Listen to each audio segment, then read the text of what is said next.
पानी का स्वयं वियोजन। पार्ट 4 पढ़ा रही हूं मैं।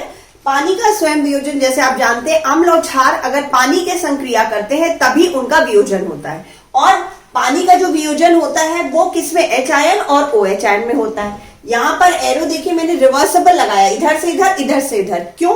क्योंकि जो पानी का वियोजन होता है वो बहुत ही कम होता है। जैसे कि एग्जांपल, अगर हम 1 अरब अणु है पानी के, यानी 10 की पावर 9, यानी 10 की घात 9 है अगर अणु मान लीजिए पानी के, तो उसमें से सिर्फ 2 अणु का ही वियोजन होता है।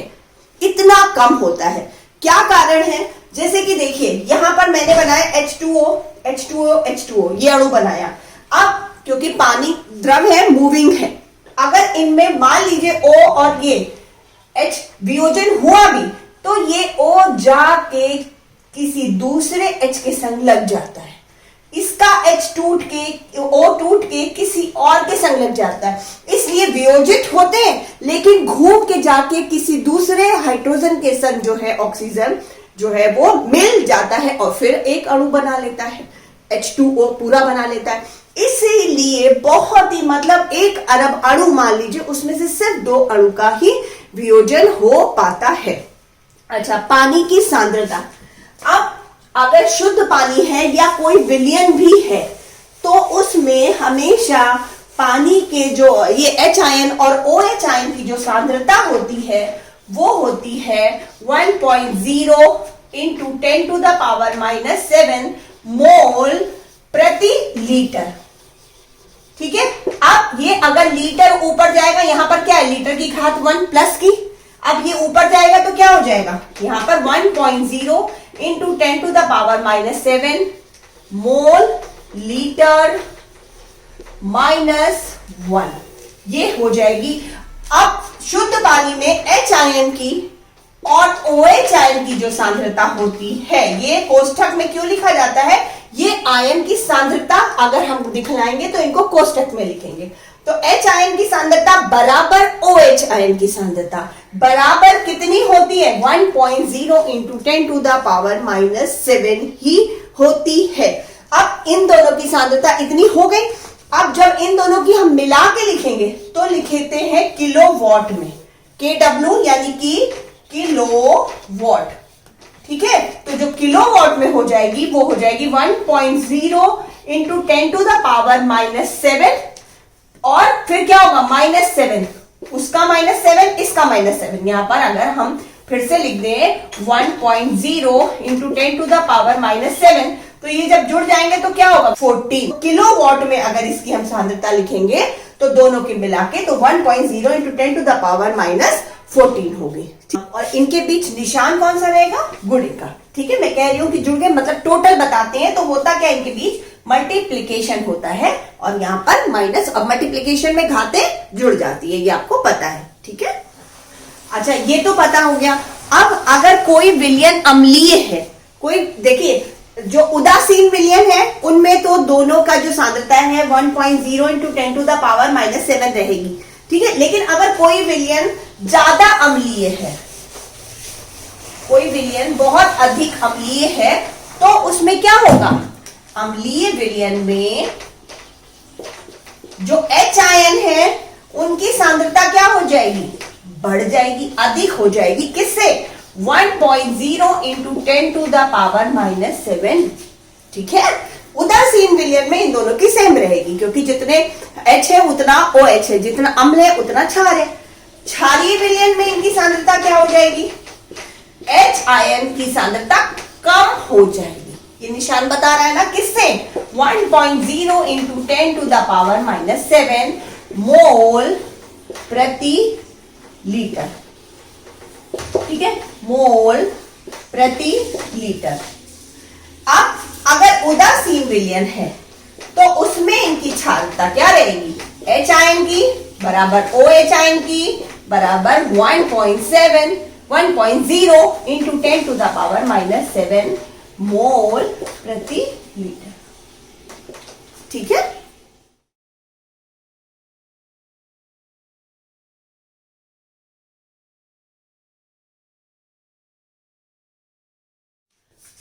अब हम आपको पीएच निकालना बताएंगे। पीएच का फुल फॉर्म क्या होता है? पी फॉर पोटेंशियल या पावर ऑफ हाइड्रोजन।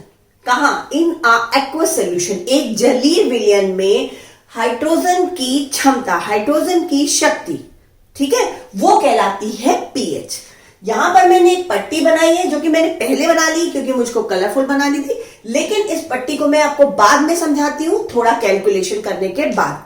अब किसी भी चीज का पीएच कैसे निकालते? पीएच जैसे कि आप जान गए, पोटेंशियल ऑफ हाइड्रोजन या पावर ऑफ हाइड्रोजन, क्षमता, हाइड्रोजन आयन की क्षमता, ठीक है, उस एक्वस सॉल्यूशन में कितनी है। पीएच निकालने का जो फॉर्मूला होता है वो होता है log 1/H आयन, ठीक है। अब आप जैसे कि देख रहे हैं log का मतलब क्या है। यहां पर एक तो मैं आपको log का मतलब बताऊंगी पहले, ठीक है, और यहां पर ये 14 नंबर तक पट्टी में क्यों नंबर्स लिखे रहते हैं वो बताऊंगी, तब इस पट्टी पर आऊंगी। अच्छा, अब log का मतलब होता है लघु गुणक। लघु गुणक यानी कि 10 इंटू 10 का डिफरेंस, 10 इंटू 10 का डिफरेंस किस में? इस पट्टी से इस पट्टी में, इस पट्टी से इस पट्टी में, इस पट्टी से इस पट्टी में आने में 10 गुणे 10 का डिफरेंस होता है। जहां ये पट्टी अम्लीता दिखाती है वहां भी 10 गुणे 10 का होता है, जो कि मैं आपको डिटेल में अभी बताती हूं।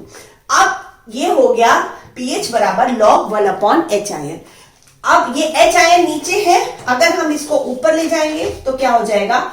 माइनस log H आयन, ठीक है। अब यहां पर माइनस है, या आपने ऊपर नीचे देखा है, एक तरीके से आपने व्युत्क्रमानुपाती चीजें पढ़ी है कि अगर पीएच बढ़ेगा कब? अगर H आयन जो है वो कम होंगे। H आयन की सांद्रता जितनी कम होगी पीएच उतना ही अधिक होगा, ठीक है। अब जैसे कि आप जानते हैं, अब यहां पर हमने ये फॉर्मूला जो था H आयन ऊपर लिया है, फाइनल फॉर्मूला जो हम पीएच निकालने के लिए इस्तेमाल करते हैं वो ये करते हैं, pH is equal to minus log, फिर कोष्ठक में H आयन, ठीक है। अब उसके बाद आप जैसे जानते हैं कि जो जलीय विलयन होता है, शुद्ध जलीय विलयन 25 डिग्री सेल्सियस या 298 डिग्री केल्विन या 77 डिग्री फ़ारेनहाइट, 3 नापने की तापमान इकाई होती है, तीनों में अगर इतने 25 डिग्री सेल्सियस पे हम पानी को गर्म करेंगे तो आपको बता चुके हैं कि H आयन OH आयन की जो सांद्रता होगी वो बिल्कुल बराबर होती है। और कितनी होती है मैंने आपको बताया, 7H आयन की सांद्रता और OH आयन की सांद्रता कितनी होती है?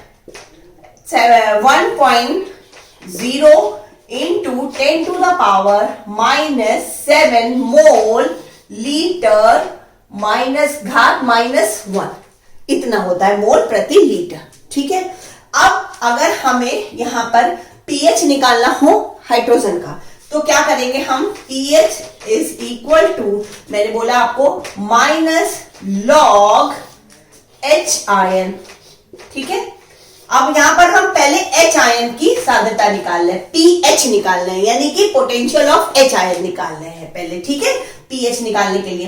तो अब और एक चीज और याद रखिएगा कि log 10 का जो मान होता है वो हमेशा 1 होता है, ठीक।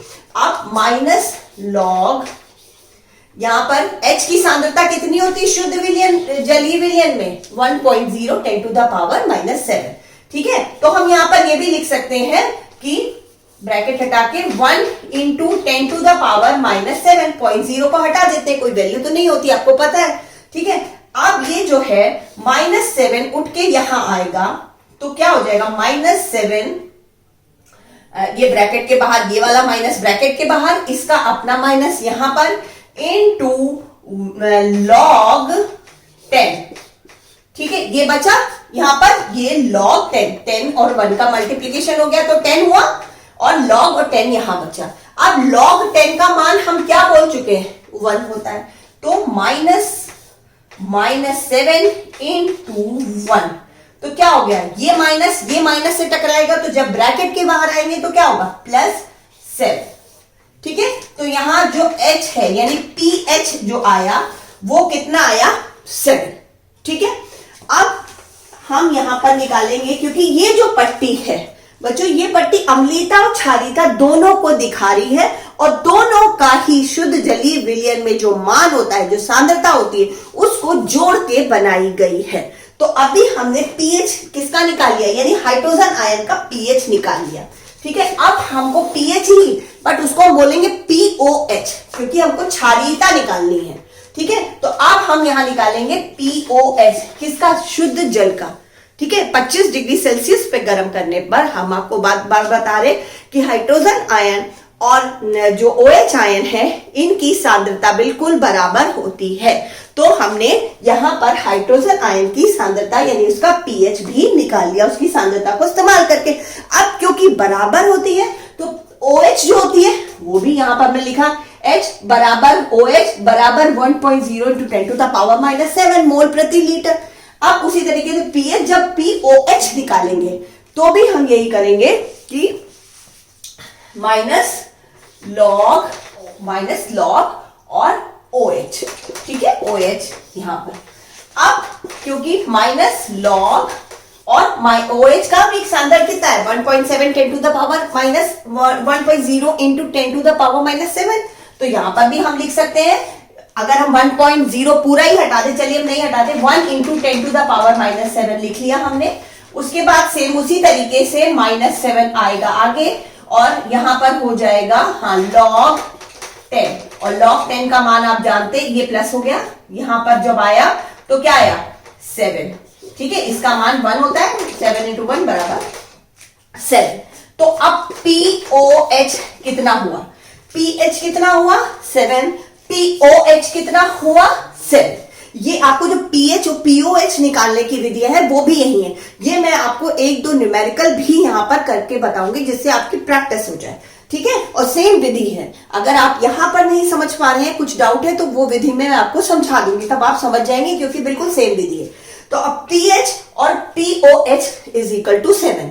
अब आपने पढ़ा है कि किलोवाट में हम व्यक्त करते हैं जब दोनों का जो होता है आयन सेम होता है, और किलोवाट क्या होता है, यहां पर H आयन की सांद्रता प्लस OH आयन की सांद्रता।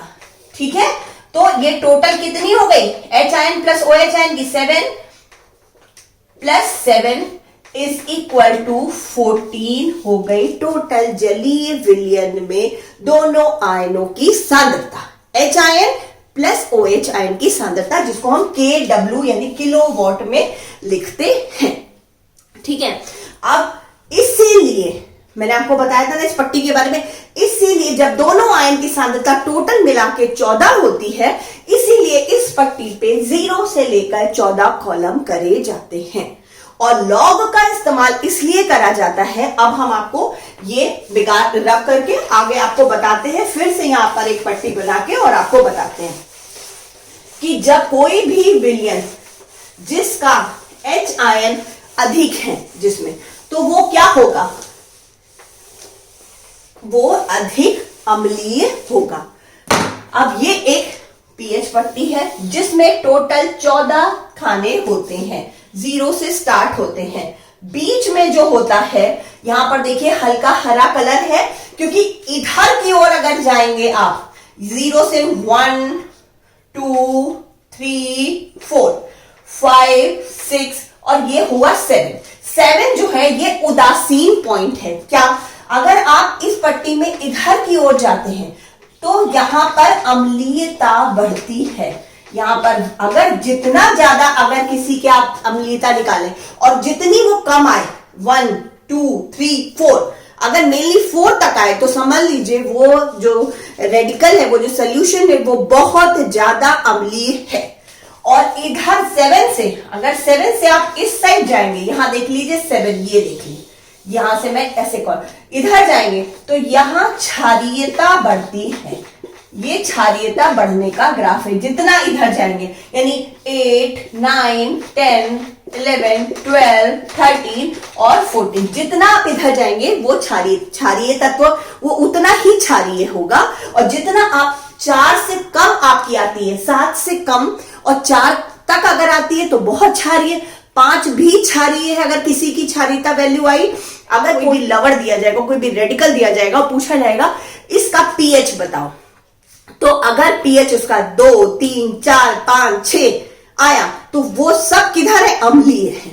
ठीक है, 7, 8 में लगभग आया तो वो उदासीन भी कहला सकता है। जैसे जो हमारा विलयन होता है, जली विलयन, उदासीन क्यों कहला रहा है, मैं आपको बार बार बता रही हूं कि उसमें H आयन और OH आयन की जो सांद्रता है वो सेम है। अगर सेम है तो ऐसा विलयन क्या कहलाएगा, उदासीन, क्योंकि ना वो अम्लीय है ना वो क्षारीय है। तो जो पीने वाला हमारा पानी होता है, शुद्ध पानी, उसकी जो पता है आपको, जो उसका पीएच होता है वो 6.5 से 8.5 होना चाहिए। यानी कि यहां 1, 2, 3, 4, 5, 6 यहां से लेकर लगभग इतना पीएच जो होता है वो शुद्ध पानी का होता है, क्योंकि ये जो चीज है वो उदासीन है। यहां पर इधर आप जितना बढ़ेंगे वो चीज अम्लीय होती जाएगी। मतलब अगर किसी की 1, 2, 3, 4, 5, 6 तक आती है किसी की वैल्यू, पीएच वैल्यू, तो इसके मतलब वो जो चीज है वो बहुत अम्लीय है। और किसी की 9, 10, 11, 12, 13, 14 में आती है तो वो चीज बहुत क्षारीय है। ठीक है, और जैसा कि मैं आपको बता चुकी हूं, अगर क्षारीय विलयन में ऑब्वियस है कि OH आयन ज्यादा होंगे, अम्लीय विलयन में H आयन ज्यादा होंगे। ठीक है, तो ये पीएच इसके, जैसे मैंने आपको दिखाया, यहां बहुत रेड है, फिर और रेड है, फिर हल्का रेड कम होना शुरू हुआ, यानी ये बहुत अम्लीय है, ये भी बहुत अम्लीय है, यहां भी अम्लीय, लेकिन यहां से थोड़ा अम्लीयता कम होनी शुरू हुई और फिर यहां आते आते थोड़ा उदासीनीकरण हो गया, क्योंकि यहां पर अम्ल की मात्रा और क्षार की मात्रा बीच में समान है। फिर जैसे जैसे इधर जाएंगे, क्षार की मात्रा देखिए, हल्का नीला, फिर उससे डार्कर, फिर उससे डार्कर, फिर बहुत डार्क, फिर डार्केस्ट, तो इसके मतलब यहां पर क्षारीयता का गुण बढ़ रहा है। इधर उदासीनीकरण है, क्योंकि यहां पर थोड़ा रेड और थोड़ा ब्लू का पोर्शन मिला के हमने यहां पर ग्रीन का पोर्शन थोड़ा सा कर दिया है, जो बता रहा है कि यहां पर जिसका भी पीएच 7, 8, 9 आया या 7, 8, 9 के बीच में आया, इसके मतलब वो बहुत उदासीन रेडिकल लवर है, तत्व है। अच्छा, उसके बाद यहां हमने बता ही दिया है आपको, पानी का जो होता है 6.5 इंटू 10 और या से लेकर 8.5 के बीच में ही होता है उसका पीएच। अच्छा, तीसरी चीज मैंने आपको लॉग की वैल्यू बताई। अब ये आपको समझ में आ गया होगा। अब आपको लॉग बताया, तो लॉग का मतलब आपको मैंने कहा था 10 इंटू 10, लॉग का बताया था 10 इंटू 10। इसका मतलब ये है कि अगर यहां पर कोई जो 4 वाले कॉलम में किसी का पीएच अगर 10 है, 4 वाले कॉलम में, 4th कॉलम में यहां किसी का पीएच कम 10 है, तो जब वो 3 के कॉलम आएगा तो वहां पर तीसरे कॉलम में क्या हो जाएगा, पीएच, यानी उस ऊपर वाले पीएच का 10 का गुणे 10 हो जाएगा, यानी कि 100 हो जाएगा। यही कहते हैं लॉगरिथम या लघु गुणक। ठीक है, फिर अगर दूसरे कॉलम में आ गया, यहां पर तीसरे से दूसरे कॉलम में आ गया, तो पीएच क्या हो जाएगा, फिर किससे, 3 से और 2 में, 3 और 2 में संपर्क बता रहे, 10 इंटू 10 बराबर 100। लेकिन अगर यही 3, 4 और 2 में देखेंगे संपर्क, तो पीएच क्या हो जाएगा, अगर 4 और 2 में अगर हम देखेंगे तो दूसरे कॉलम में पीएच क्या हो जाएगा, यहां पर हम एरो लगाते, 4 से आए और 2 में रुके, तो इनके बीच, यानी इस पट्टी और इस पट्टी के बीच, इस पट्टी के इनके बीच क्या हो जाएगा, बराबर 10 इंटू 10 इंटू 10, यानी 1000 का डिफरेंस हो जाएगा। पीएच इतना बढ़ जाता है। ठीक है, एक पट्टी से, एक कॉलम से दूसरे कॉलम में आने पर गुणा हो जाता है, यानी 10 इंटू 10। ठीक है, 10 गुना, 100 गुना, 1000 गुना, ऐसे करके बढ़ता जाएगा अगर 2-3 पट्टी क्रॉस कर देंगे तब। अदरवाइज इन सबके बीच 10 इंटू 10 का डिफरेंस होता है, इसलिए लॉग का इस्तेमाल करते हैं हम फॉर्मूले में। अब आपको मैं कुछ क्वेश्चंस लूंगी, उसके आपको पीएच और पीओएच निकाल के बताऊंगी, जिससे कि आपकी प्रैक्टिस हो जाएगी।